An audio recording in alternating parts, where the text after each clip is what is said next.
Hey guys, welcome to government jobs Gyan YouTube channel. Guys, आज की इस वीडियो में हम बात करेंगे कोल इंडिया लिमिटेड के new recruitment notification online form apply process के बारे में। जी हाँ दोस्तों, कोल इंडिया लिमिटेड CIL ने मैनेजमेंट ट्रेनी के 660 खाली पदों को भरने के लिए नोटिफिकेशन रिलीज कर दिया है। कैसे आप इस भर्ती में पार्टिसिपेट करने के लिए अपने फॉर्म अप्लाई कर सकते हो बिना कोई मिस्टेक किए हुए, इसकी पूरी जानकारी हम आपको स्टेप बाय स्टेप रजिस्ट्रेशन से लेकर प्रिंट तक इस वीडियो में देंगे। बस आपको इस वीडियो को स्किप किए बिना शुरू से लेकर एंड तक देखना है। उसके बाद वीडियो पसंद आए तो इसे लाइक और शेयर कर दें। चैनल पर नए हो तो इसे सब्सक्राइब कर लें। साथ ही साथ आपको अपना फॉर्म अप्लाई करते हुए जो जो भी प्रॉब्लम फेस हो रही है उन सभी का हल आपको इस वीडियो में मिल जाएगा। तो बिना कोई वक्त गंवाए चलिए शुरू करते हैं। आपको इस वीडियो के डिस्क्रिप्शन बॉक्स में हमारी वेबसाइट IND-sarkari-naukri.in के इस पेज का लिंक मिल जाएगा। यहाँ पर आपको इस भर्ती के रिगार्डिंग सभी डिटेल्स प्रोवाइड कर दी गई है। कोल इंडिया लिमिटेड CIL ने मैनेजमेंट ट्रेनी के 660 खाली पदों को भरने के लिए नोटिफिकेशन रिलीज कर दिया है। आप 12 मई 2026 से 11 जून 2026 तक अपने फॉर्म अप्लाई कर सकते हो। आकर्षक सैलरी पैकेज आपको यहाँ पर प्रोवाइड कराया जाएगा। इंजीनियरिंग डिग्री धारक जैसे कि BE BTech या फिर BSc इंजीनियरिंग की डिग्री धारक कैंडिडेट एलिजिबल हैं, अप्लाई कर सकते हैं। आपके 60% मार्क्स इन डिग्री में होने चाहिए। अगर आप SC/ST कैटेगरी कैंडिडेट हैं तो फिर आपके 55% मार्क्स रिक्वायर्ड हैं। मैक्सिमम आयु सीमा 30 साल रखी गई है। जनरल OBC के लिए 1180 रुपये फीस है। SC/ST PH के लिए कोई फीस नहीं है। फीस का अमाउंट आप ऑनलाइन मोड से जमा करा सकते हो। सिलेक्शन आपका कंप्यूटर बेस्ड टेस्ट के आधार पर होगा। आप ऑल इंडिया से ऑनलाइन मोड में अप्लाई कर सकते हो। उसके लिए आपको इस पेज को नीचे स्क्रॉल डाउन करते हुए इंपॉर्टेंट लिंक सेक्शन में आना है। ऑफिशियल नोटिफिकेशन PDF लिंक पर क्लिक करके इस भर्ती के नोटिफिकेशन को ओपन कर लेना है और इसमें से आपको पूरी डिटेल रीड कर लेनी है। यहाँ पर आपको सभी डिटेल्स प्रोवाइड कर दी गई है, जैसे कि क्या पोस्ट का नाम है, कितनी उसके लिए नंबर ऑफ वैकेंसीज है, किस कैटेगरी के लिए कितनी वैकेंसीज है, किस डिसिप्लिन में कितनी वैकेंसीज है, जैसे कि सिविल, इलेक्ट्रिकल, मैकेनिकल, किस डिसिप्लिन में कितनी वैकेंसीज है, कैसे आप अप्लाई कर सकते हो, कब से कब तक आप अप्लाई कर सकते हो, क्या आपका एलिजिबिलिटी क्राइटेरिया होना चाहिए। पूरी जानकारी आपको इस नोटिफिकेशन में दे दी गई है। आप सभी डिटेल्स यहाँ से रीड करें, उसके बाद अपने फॉर्म अप्लाई कर लें। फॉर्म अप्लाई करने के लिए भी आपको हमारी वेबसाइट के इसी पेज पर ही अप्लाई ऑनलाइन का लिंक दिया गया है। जैसे ही आप इस लिंक पर क्लिक करेंगे आपके सामने कोल इंडिया लिमिटेड का ये पोर्टल ओपन होगा। गाइस, यहाँ पर अगर आपने पहले से रजिस्ट्रेशन कर रखा है तो यहाँ पर आपको लॉगिन के लिंक दिया गया है। आप इस पर क्लिक करें, आपके सामने लॉगिन का इंटरफेस ओपन होगा। यहाँ पर आपको अपनी यूजर ID एंटर करनी है, अपना पासवर्ड आपको एंटर करना है, ये कैप्चा कोड आपको यहाँ पर एंटर करना है और उसके बाद लॉगिन की स्टेप पर क्लिक करते हुए आपको लॉगिन करके अपना फॉर्म अप्लाई कर लेना है। और अगर आप इस भर्ती के लिए फर्स्ट टाइम अप्लाई करने जा रहे हो तो सबसे पहले यहाँ पर आपको अपना रजिस्ट्रेशन करना होगा। उसके लिए आपको रजिस्टर का लिंक दिया गया है, आप इस पर क्लिक करें। आपके सामने रजिस्ट्रेशन का फॉर्म ओपन हो जाएगा, जिसमें आपको अपनी बेसिक इन्फॉर्मेशन प्रोवाइड करते हुए रजिस्ट्रेशन करना है। सबसे पहले यहाँ पर आपको पोस्ट का नाम सेलेक्ट करना है। मैनेजमेंट ट्रेनी पोस्ट का नाम है, उसमें आप किस डिसिप्लिन के लिए अप्लाई करना चाहते हैं वो डिसिप्लिन यहाँ पर आप सेलेक्ट करें। उसका पोस्ट कोड आपको यहाँ पर शो कर दिया जाएगा। फिर गाइस, यहाँ पर आपको अपना फुल नेम एंटर करना है, अपनी 10वीं की मार्कशीट के अकॉर्डिंग अपना मोबाइल नंबर एंटर करना है, उसे एक बार फिर से एंटर करके कंफर्म कर लेना है। कोई अपना एक अल्टरनेट मोबाइल नंबर आप एंटर कर सकते हैं, नहीं है तो इस कॉलम को खाली छोड़ दें। फिर यहाँ पर आप अपना ईमेल एड्रेस टाइप करें, उसे एक बार फिर से रिटाइप करके कंफर्म कर लें। और फिर गाइस, आप यहाँ पर जनरेट OTP के इस ऑप्शन पर क्लिक करें। फिर आपके सामने एक कैप्चा ऑथेंटिकेशन मोड ओपन होगा। ये कैप्चा कोड आपको यहाँ पर एंटर करना है और उसके बाद सबमिट के इस ऑप्शन पर क्लिक करना है। फिर आपके रजिस्टर्ड मोबाइल नंबर और ईमेल ID पर एक OTP सबमिट किया गया है, वो OTP आपको यहाँ पर एंटर करना है और उसके बाद आपको वैलिडेट OTP के इस ऑप्शन पर क्लिक करते हुए अपना मोबाइल नंबर और ईमेल ID यहाँ पर वेरीफाई कर लेने हैं। उसके बाद गाइज, आपको डिक्लेरेशन सेक्शन में आई एग्री के चेकबॉक्स को ओके करना है। फिर आपको ये कैप्चा कोड यहाँ पर एंटर करना है और फिर रीवेरीफाई के इस ऑप्शन पर क्लिक करना है। फिर यहाँ पर आपने अपने रजिस्ट्रेशन में पीछे जो डिटेल प्रोवाइड कराई है उनका प्रीव्यू आपको शो कर दिया गया है। इनके सामने आपको इन सभी चेकबॉक्सेस को ओके करना है और फिर गाइज आपको सबमिट के इस ऑप्शन पर क्लिक करना है। इस तरह से यहाँ पर आपका रजिस्ट्रेशन सक्सेसफुली कंप्लीट हो चुका है। आपको एक एप्लीकेशन नंबर यहाँ पर प्रोवाइड करा दिया गया है। ये एप्लीकेशन नंबर और एक पासवर्ड आपके रजिस्टर्ड मोबाइल नंबर और ईमेल ID पर भी सबमिट कर दिए गए हैं। वो आपकी यूजर ID और पासवर्ड होंगे, उन्हें आपको केयरफुली नोट डाउन करके रख लेना है फ्यूचर यूज के लिए। और गाइस, यहाँ पर अब आपको अपना फॉर्म अप्लाई करने के लिए गो टू एप्लीकेशन के इस टैब पर क्लिक करना है। नेक्स्ट आपके सामने कुछ इस तरह से इंटरफेस ओपन होगा। अब यहाँ पर आपका फॉर्म स्टार्ट हो चुका है। कुछ चीज़ें यहाँ पर आपको ऑटोमेटिकली फिर मिलेगी जो आपने पीछे रजिस्ट्रेशन में प्रोवाइड कराई है। बस गाइस यहाँ पर अब आपको सबसे पहले अपना जेंडर सेलेक्ट करना है, अपनी डेट ऑफ बर्थ आपको सिलेक्ट कर लेनी है, अपनी नेशनलिटी सेलेक्ट करनी है इंडिया। उसके बाद यहाँ पर आपको अपनी कैटेगरी सेलेक्ट करनी है, आप जिस कैटेगरी से बिलोंग करते हैं। फिर आपको इस चेकबॉक्स को ओके कर देना है कि आप इस कैटेगरी से बिलोंग करते हैं या आप कंफर्म करते हैं। उसके बाद यहाँ पर आपसे पूछा गया है कि क्या आपको कभी अरेस्ट किया गया है या फिर आप कन्विक्टेड है किसी कोर्ट में, आपका कोई क्रिमिनल केस तो नहीं है। तो यहाँ पर आपको येस या नो अपने अकॉर्डिंग ऑप्शन सेलेक्ट करना है। येस ऑप्शन अगर आप सेलेक्ट करते हैं तो फिर आपको अपना केस नंबर देना होगा, कोर्ट का नाम देना होगा जिसमें आपके ऊपर कोई केस चल रहा है, स्टेटस देना होगा उस केस का। और अगर आपका क्रिमिनल रिकॉर्ड नहीं है तो आप सिंपली यहाँ पर नो ऑप्शन सेलेक्ट करेंगे। उसके बाद यहाँ पर आपको अपनी पर्सनल डिटेल प्रोवाइड करनी है। इस पेज को नीचे स्क्रॉल डाउन करना है। पर्सनल डिटेल में भी आपको कुछ चीज़ें आपकी ऑटोमेटिकली फिर मिलेगी जो आपने रजिस्ट्रेशन समय प्रोवाइड कराई थी। अब यहाँ पर आपको अपने फादर का नाम एंटर करना है, अपनी मदर का नाम एंटर करना है, अपना मैरिटल स्टेटस सेलेक्ट कर लेना है, आप मैरिड हो या फिर अनमैरिड, अपना रिलीजन यहाँ पर आपको सिलेक्ट करना है। उसके बाद आप यहाँ पर आपको अपने आधार के लास्ट के 4 डिजिट यहाँ पर एंटर करने हैं। उसके बाद आपको अपनी टेस्ट सिटी की प्रेफरेंस यहाँ पर देनी है। यहाँ पर आपको 3 चॉइसेस दी गई है, आप अपनी चॉइस के according 3 examination city test city select करें। यहाँ पर आप जिस सिटी को जिस नंबर पर प्रेफरेंस देना चाहते हैं उस नंबर पर उसे सेलेक्ट कर लें। उसके बाद यहाँ पर आपसे पूछा गया है कि क्या आप यहाँ पर PWBD कैंडिडेट है और आपकी डिसेबिलिटी 40% से अबव है, अगर है तो आप यस करें और अपनी डिसेबिलिटी का टाइप सेलेक्ट करें और यहाँ पर उसकी परसेंटेज बताएं। इस तरह से यहाँ पर आपको अपनी डिसेबिलिटी की डिटेल देनी होगी। और अगर आप PWBD कैंडिडेट नहीं हैं तो आप सिंपली नो ऑप्शन सेलेक्ट करेंगे। फिर यहाँ पर आपसे पूछा गया कि क्या आप EX सर्विसमैन हैं, अगर हैं तो यस करें और फिर उसकी डिटेल दें, नहीं है तो नो ऑप्शन सेलेक्ट करें। आप डिपार्टमेंटल एम्प्लॉय हैं कोल इंडिया लिमिटेड या फिर इसकी सब्सिडायरी कंपनीज के तो आप यस करेंगे और उसकी डिटेल देंगे, नहीं है तो आप नो ऑप्शन सेलेक्ट कर लेंगे।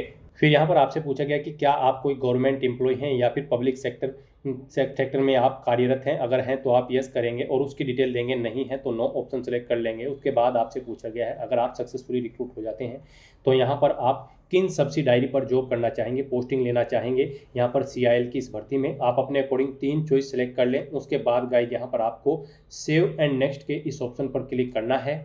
नेक्स्ट यहाँ पर आपको अपनी कम्युनिकेशन डिटेल देनी है। यहाँ पर आपको अपना कोरोस्पोंडेंस एड्रेस एंटर करना है। उसके बाद आपको अपना परमानेंट एड्रेस यहाँ पर एंटर करना है।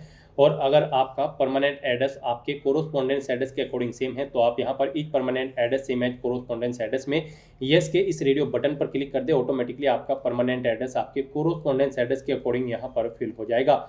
और फिर आपको गाइड यहाँ पर सेव एंड नेक्स्ट के इस ऑप्शन पर क्लिक करना है। नेक्स्ट यहाँ पर आपको अपनी क्वालिफिकेशन और एक्सपीरियंस की डिटेल प्रोवाइड करनी है। गाइड आप ऑफिशियल नोटिफिकेशन में से चेकआउट कर सकते हो या हमारी वेबसाइट से चेकआउट कर सकते हो। इस भर्ती में पार्टिसिपेट करने के लिए आपके पास इंजीनियरिंग डिग्री होनी चाहिए, जैसे कि BE BTech या फिर BSc इंजीनियरिंग डिग्री होनी चाहिए 60% मार्क्स के साथ। रिलेटेड ब्रांच के अंतर्गत जैसे कि यहाँ पर सिविल ब्रांच है उसमें आपके पास डिग्री होनी चाहिए। इलेक्ट्रिकल के लिए अप्लाई कर रहे हैं तो इलेक्ट्रिकल ब्रांच में आपके पास डिग्री होनी चाहिए। मैकेनिकल पर अप्लाई कर रहे हैं तो इस ब्रांच में आपके पास डिग्री होनी चाहिए। 60% मार्क्स आपके इसमें होने चाहिए। और अगर आप SC ST कैटेगरी कैंडिडेट है तो फिर 55% मार्क्स यहाँ पर आपके लिए रिक्वायर्ड है। तो यहाँ पर अब आपको अपनी क्वालिफिकेशन की डिटेल प्रोवाइड करनी है। सबसे पहले आपको 10वीं क्लास की डिटेल देनी होगी।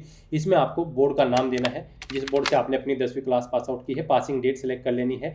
स्कूल या इंस्टीट्यूट का नाम देना है जिससे आपने अपनी 10वीं क्लास पास आउट की है। उसके बाद आपको अपनी 12वीं क्लास की डिटेल यहाँ पर प्रोवाइड करनी है। यहाँ पर भी आपको बोर्ड का नाम देना है जिस बोर्ड से आपने अपनी 12वीं क्लास पास आउट की है। पासिंग डेट सेलेक्ट कर लेनी है। स्कूल या इंस्टीट्यूट का नाम एंटर करना है। फिर अगर आपने डिप्लोमा कर रखा है यहाँ पर आप अपने डिप्लोमा की डिटेल भी ऐसे ही प्रोवाइड कर सकते हैं। डिप्लोमा बताएंगे किस में आपने डिप्लोमा किया है, इंस्टीट्यूट बताएंगे कब किससे आपने पास आउट किया है, पासिंग मंथ और ईयर यहाँ पर आप सेलेक्ट कर लेंगे। उसके बाद यहाँ पर आपको अपनी इसेंशियल क्वालिफिकेशन की डिटेल देनी है जो कि इस भर्ती पर अप्लाई करने के लिए रिक्वायर्ड है, यानी कि ग्रेजुएट डिग्री होनी चाहिए आपके पास यहाँ पर इंजीनियरिंग में तो या फिर BSc इंजीनियरिंग की डिग्री होनी चाहिए। तो यहाँ पर आप ऑप्शन सेलेक्ट करेंगे ग्रेजुएट डिग्री। यहाँ पर अपनी इसेंशियल क्वालिफिकेशन में इंस्टीट्यूट या फिर यूनिवर्सिटी का नाम देंगे जिससे आपने अपनी ये डिग्री पास आउट की है, किस डिसिप्लिन में पास आउट की है। यहाँ पर जो आपने पोस्ट सेलेक्ट की होगी, पोस्ट की डिसिप्लिन मैनेजमेंट ट्रेनिंग की जो भी डिसिप्लिन आपने सेलेक्ट की होगी पीछे फॉर्म अप्लाई करते हुए, उसके अकॉर्डिंग यहाँ पर आपको स्पेशलाइजेशन शो कर दिया जाएगा। जिसमें भी आपने यहाँ पर अपनी डिग्री कर रखी है वो आप सेलेक्ट करेंगे। उसके बाद आपको अपने रिजल्ट का स्टेटस बताना है, वो अवेटेड है या फिर आप पास आउट हो चुके हैं। फाइनल ईयर एपियर कैंडिडेट भी एलिजिबल है, अप्लाई कर सकते हैं। पास आउट हो चुके हैं तो पासिंग डेट यहाँ पर आप सेलेक्ट करेंगे। फिर बताएंगे आपका रिजल्ट परसेंटेज में था या फिर CGPA में। परसेंटेज में अगर था तो बताएं कितने मार्क्स यहाँ पर आपने ऑब्टेन किए हैं, टोटल कितने मार्क्स थे जिसमें से आपने मार्क्स ऑब्टेन किए हैं। इनके अकॉर्डिंग आपकी परसेंटेज कैलकुलेट करके आपको यहाँ पर शो कर दी जाएगी। इस तरह से यहाँ पर आपको अपनी इसेंशियल क्वालिफिकेशन की डिटेल देनी है। कोई एडिशनल क्वालिफिकेशन अगर आपने कर रखी है तो उसकी डिटेल भी आप सेम ऐसे ही यहाँ पर प्रोवाइड कर सकते हैं। और अगर आपको उसके बाद एक्सपीरियंस है तो आप अपने एक्सपीरियंस की डिटेल यहाँ पर प्रोवाइड कर सकते हैं, नहीं है तो इस सेक्शन को खाली छोड़ देंगे। मान लीजिए आपको एक्सपीरियंस है तो फिर यहाँ पर आप ऑर्गेनाइजेशन का नाम देंगे, किस ऑर्गेनाइजेशन में आप कार्य करने का एक्सपीरियंस है, ऑर्गेनाइजेशन का टाइप सेलेक्ट करेंगे, पोस्ट बताएंगे किस पोस्ट पर आप कार्यरत थे, कब से आपने जॉब स्टार्ट की थी वो डेट सेलेक्ट करेंगे, कब छोड़ी है वो डेट आप बताएंगे, पे स्केल यहाँ पर आप अपना देंगे, अपने एक्सपीरियंस के बारे में कुछ डिटेल्स देंगे, एम्प्लॉयमेंट टाइप बताएंगे आप रेगुलर बेस पर थे या कॉन्ट्रैक्ट बेस पे। इन डेट्स के अकॉर्डिंग जो यहाँ पर डेट आप प्रोवाइड कराएंगे उसके अकॉर्डिंग यहाँ पर आपकी सर्विस की लेंथ कैलकुलेट करके आपको ईयर मंथ और डेज में शो कर दी जाएगी। इस तरह से यहाँ पर आपको अपनी एक्सपीरियंस की डिटेल प्रोवाइड करनी है। और अगर आपको एक से ज़्यादा जगह वर्किंग एक्सपीरियंस है तो आप ऐड न्यू रो के इस ऑप्शन पर क्लिक करेंगे, सेम ऐसा ही एक कॉलम यहाँ पर ऐड हो जाएगा और उसमें आप अपने एक्सपीरियंस की डिटेल प्रोवाइड कर सकते हैं। किसी एक्सपीरियंस को डिलीट करना चाहते हैं तो डिलीट लास्ट रो के ऑप्शन पर क्लिक करके आप डिटेल्स को डिलीट भी कर सकते हैं। इस तरह से यहाँ पर आपको अपने एक्सपीरियंस की डिटेल देनी है। फिर यहाँ पर आपको अपने एक्सपीरियंस के बारे में कुछ डिटेल इन्फॉर्मेशन देनी है, कम से कम 500 कैरेक्टर में। और अगर आपको एक्सपीरियंस नहीं है तो इस सेक्शन को आप खाली छोड़ देंगे, बस आप इस चेकबॉक्स को ओके करेंगे और फिर यहाँ पर गाइज आप सेव एंड नेक्स्ट के इस ऑप्शन पर क्लिक कर देंगे। नेक्स्ट यहाँ पर आपको अपने डॉक्यूमेंट अपलोड करने हैं। यहाँ पर आपको अपना पासपोर्ट साइज फ़ोटो, सिग्नेचर, 10वीं क्लास का सर्टिफिकेट, 12वीं क्लास का सर्टिफिकेट और उसके बाद आपको अपनी इसेंशियल क्वालिफिकेशन का सर्टिफिकेट अपलोड करना है। यहाँ पर सेमेस्टर वाइज भी आपको अपनी मार्कशीट अपलोड करनी होगी, जैसे कि बी बेटा के सेमेस्टर वाइज जो एग्जाम होते हैं उनकी सेमेस्टर वाइज मार्कशीट आपको अपलोड करनी होगी। डिप्लोमा आपके पास है तो डिप्लोमा सर्टिफिकेट आपको अपलोड करना होगा। कोई एडिशनल सर्टिफिकेट है तो वो आप अपलोड कर सकते हैं, नहीं है तो इन्हें आप खाली छोड़ दें। फिर आपको अपना कास्ट सर्टिफिकेट यहाँ पर अपलोड करना होगा अगर आप रिजर्व कैटेगरी से बिलोंग करते हैं। अपना एड्रेस प्रूफ यहाँ पर कोई आपको अपलोड करना होगा। अपना एज प्रूफ आपको यहाँ पर अपलोड करना होगा। इसमें आप अपना birth certificate, passport, PAN card, driving licence या फिर वोटर आईडी या फिर 10वीं क्लास की मार्कशीट अपलोड कर सकते हैं। फिर यहाँ पर अगर आपकी कोई एडिशनल क्वालिफिकेशन सर्टिफिकेट है तो आप अपलोड कर सकते हैं, नहीं है तो इन्हें आप खाली छोड़ दें। जिनके सामने यहाँ पर रेड कलर का स्टार बना हुआ है वो डॉक्यूमेंट आपको हर हाल में अपलोड करने हैं। जिनके आगे नहीं है उन्हें आप चाहे तो अपलोड कर दें, चाहे अपलोड न करें। इन डॉक्यूमेंट्स को अपलोड करने के लिए आपको गाइडलाइन दी गई है। आपको दी गई गाइडलाइंस के अकॉर्डिंग ही यहाँ पर अपने डॉक्यूमेंट अपलोड करने होंगे, अदरवाइज आपका फॉर्म रिजेक्ट हो सकता है। जैसे ही आप जिस भी डॉक्यूमेंट को अपलोड करेंगे उसके सामने आपको क्लिक हियर टू अपलोड के ऑप्शन दिए गए हैं, तो आप जैसे ही क्लिक हियर टू अपलोड के ऑप्शन पर क्लिक करेंगे आपको यहाँ पर गाइडलाइन शो होगी, जैसे कि आपका जो फोटो है वो 100 KB से 200 KB के बीच में होना चाहिए, जेपीजी या फिर जेपीईजी फॉर्मेट में होना चाहिए, 3.5 सेंटीमीटर इंटू 4.5 सेंटीमीटर उसकी डायमेंशन होनी चाहिए। तो यहाँ पर एक गाइडलाइन दी गई है। पर्टिकुलर डॉक्यूमेंट की जो भी डॉक्यूमेंट आप अपलोड करेंगे यहाँ पर आपको गाइडलाइन मिल जाएगी, इसके अकॉर्डिंग आपको अपने डॉक्यूमेंट अपलोड करने हैं। अपना डॉक्यूमेंट अपलोड करने के लिए आपको ड्रॉ फाइल शेयर/ब्राउज टू अपलोड के ऑप्शन पर क्लिक करना है, फाइल को सिलेक्ट कर लेना है और अपना यहाँ पर फोटो, सिग्नेचर और बाकी के डॉक्यूमेंट्स को आपको अपलोड कर देना है। यहाँ पर आप जैसे ही क्लिक हियर टू अपलोड के ऑप्शन पर क्लिक करेंगे आपको यहाँ पर गाइडलाइन शो कर दी जाएगी। यहाँ पर फोटो और सिग्नेचर को छोड़कर बाकी सब डॉक्यूमेंट आपके 100 KB से 101 MB के बीच में होने चाहिए, जेपीजी या फिर पीडीएफ फॉर्मेट में होने चाहिए। आप ड्रॉ फाइल्स के ऑप्शन पर क्लिक करेंगे, फाइल को सिलेक्ट करेंगे और 1 बाय 1 करके यहाँ पर आप अपने सभी डॉक्यूमेंट्स अपलोड कर देंगे। फिर आपको यहाँ पर व्यू का लिंक मिलेगा, आप व्यू के लिंक पर क्लिक करते अपने डॉक्यूमेंट को व्यू कर लें। उसके बाद यहाँ पर आपको आपकी कैटेगरी के अकॉर्डिंग एप्लीकेशन फीस का अमाउंट देखने को मिल जाएगा। गाइड यहाँ पर हम आपको बता दें, जनरल ओबीसी के लिए 1180 रुपये फीस है, SC ST PH कैंडिडेट के लिए कोई फीस नहीं है।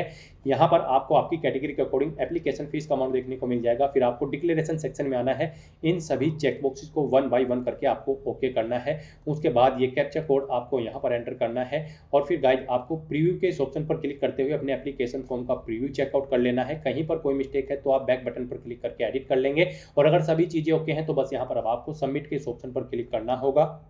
इस तरह से यहाँ पर आपका एप्लीकेशन फॉर्म सक्सेसफुली सबमिट हो जाएगा अगर आप रिजर्व कैटेगरी से बिलोंग करते हैं। और अगर आप जनरल ओबीसी कैटेगरी कैंडिडेट हैं तो पहले आपको फीस पेमेंट करना होगा, जो कि आप debit card, credit card, net banking या फिर यूपीआई के माध्यम से करोगे। यूपीआई आपके लिए बेस्ट ऑप्शन रहेगा। उसके बाद आपका फॉर्म सबमिट होगा। फॉर्म सबमिट होने के बाद गाइज आपको यहाँ पर प्रिंट के ऑप्शन पर क्लिक करते हुए अपने एप्लीकेशन फॉर्म का एक हार्ड कॉपी या फिर सॉफ्ट कॉपी प्रिंट आउट ले लेना है, फ्यूचर यूज के लिए, फ्यूचर रेफरेंस के लिए। तो दोस्तों ऐसे आप कोल इंडिया लिमिटेड मैनेजमेंट ट्रेनिंग की इस भर्ती के लिए अपने फॉर्म अप्लाई कर सकते हो बिना कोई मिस्टेक किए हुए। आज की इस वीडियो में बस इतना ही। आई होप ये वीडियो आपको पसंद आई होगी। अगर पसंद आई हो तो इसे लाइक और शेयर करें, चैनल पर नए हो तो इसे सब्सक्राइब कर लें। Thanks for watching.